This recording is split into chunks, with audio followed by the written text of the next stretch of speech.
Welcome to Sigma Physics classes. The threshold wavelength of a metal surface is f0. When light of frequency 2f0 is incident on the metal plate, the maximum velocity of emitted electron is v1.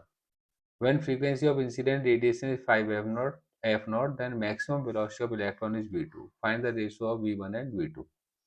Now we start the solution. First of all, we write the photoelectric equation. Photoelectric equation in terms of frequency. Half mv square equal to h bracket nu minus nu naught.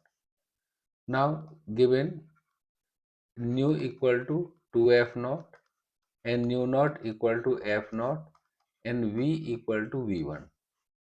Then we get half m v1 square equal to h 2f naught minus f naught.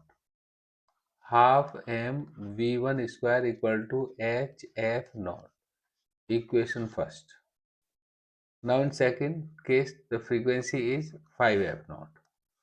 So the value nu equal to 5f0, the nu naught equal to f0 and the v equal to v2.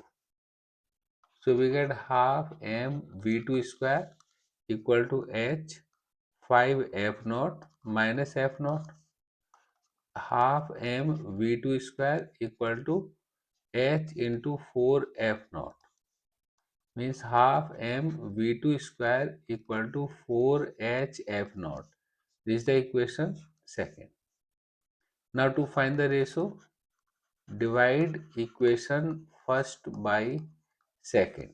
Then we get half m v1 square upon half m v2 square equal to h f naught upon 4h f naught. Half m cancel, h f naught cancel.